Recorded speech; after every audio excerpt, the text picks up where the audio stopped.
الحمدللہ رب العالمین والصلاة والسلام علی من کان نبیا وآدم بین الماء والطین وعلی آلہ واصحابہ الطیبین الطاہرین اما بعد۔ حضرات گرامی، آج یہ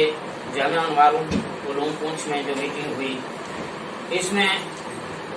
دینی تعلیم کے فروغ کے تعلق سے کافی امور زیر بحث آئے، جیسا کہ ہمارے قائد اور خطیب صاحب نے بالوضاحت وہ آپ کے سامنے رکھے ہیں۔ اس کے بعد اس میں جو بھی آگے پیش رفت کرنی ہے اور امور کو سارا انجام دینا ہے وہ بھی آپ کے سامنے رکھ دیے گئے۔ اور رہی بات باجی صاحب کے تعلق سے، تو باجی صاحب ایک بڑے اونچے خاندان سے تعلق رکھنے والے ہیں۔ ان کے دادا حضرت نانگا باجی صاحب، جن کا نام سید رسول شاہ صاحب تھا، وہ سائیں فخر دین صاحب رحمۃ اللہ علیہ جیسی شخصیات کے پیر و مرشد۔ تو انہوں نے اس سے پہلے بھی کچھ خلاف شرع باتیں کہی تھیں، جس پر علماء کرام نے ان کی گرفت کی اور اس پر ان کو پھر اپنی باتوں سے رجوع کرنا پڑا۔ اس کے بعد اب پھر انہوں نے یہ جسارت کی ہے۔ تو یہ بات سب سے پہلے تو میں سید خاندان سے منسلک ہونے کے ناطے سے ان سے یہ کہوں گا کہ آپ کو اپنے خاندان کی لاج رکھنی چاہیے۔ آپ کا جو مقام ہے اس مقام کے اعتبار سے آپ کو دوسرے لوگوں کو دین کی طرف راغب کرنا چاہیے، سادات کا احترام اور دین کی اہمیت آپ لوگوں کو بتانی چاہیے۔ تو وہ کام تو آپ نے نہیں کیا، نہ آپ سے ہو سکا، لیکن اس کے باوجود آپ نے دین کے خلاف سراسر باتیں اور باطل کی جو تائید کی ہے، اس میں آپ اللہ کے حضور اور اپنے نانا جان کے حضور جواب دہ ہوں۔ اور اس جواب دہی کے لیے سب سے پہلا راستہ جو ہے، جیسا کہ خطیب صاحب نے بتایا ہے، کہ پہلی بات یہ ہے کہ ابھی آپ باقاعدہ حیات ہیں، توبہ کا دروازہ بند نہیں ہوا ہے۔ آپ اس موقع کو غنیمت جانتے ہوئے، انسان خطا کا پتلا ہے، الانسان مرکب من الخطا والنسیان، کہ انسان خطا اور نسیان سے مرکب ہے۔ تو باتقاضائے بشریت آپ سے یہ شریعت پاک کی جو گستاخی ہوئی ہے، اس کے لیے آپ علماء کرام کی محفل میں آئیں اور اپنی غلطیوں پر نادم و شرمندہ بھی ہوں، اور تائب ہو کر اس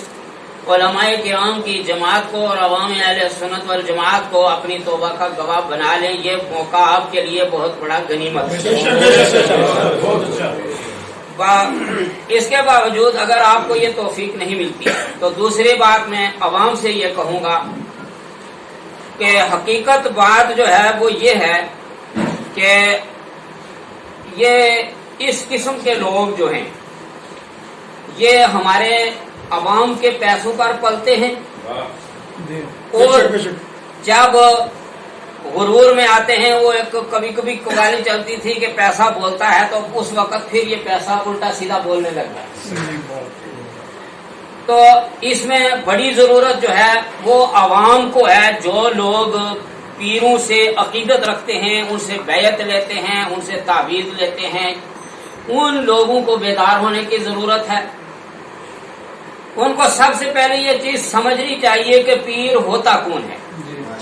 میں زیادہ تفسیر میں نہ جاتے ہوئے، جو اعلیٰ حضرت رحمت اللہ تعالی علیہ نے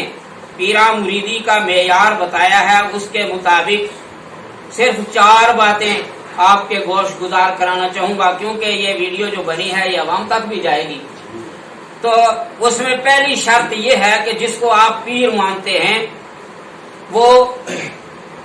سنی صحیح العقیدہ ہو۔ اگر اس کا عقیدہ صحیح نہیں ہے اور اس کو کسی نے پیر بنا لیا تو اس کا پیرا مریدی کا فائدہ کیا، بلکہ ایمان بھی ہاتھ سے جائے گا۔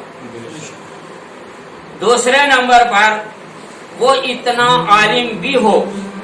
کہ دوسرے کسی عالم کی مدد کے بغیر ضرورت کے مطابق شریعت پاک کا مسئلہ خود قرآن و حدیث سے کتابوں سے حل کر سکتے ہیں۔ تیسری بات جو ہے وہ یہ ہے کہ جو لوگ اس کے ساتھ عقیدت رکھیں گے، جو اس کے مرید بنیں گے، اگر وہ کہیں بیعت کرتا ہے تو اس کے ہاتھ پر وہ بیعت کریں گے،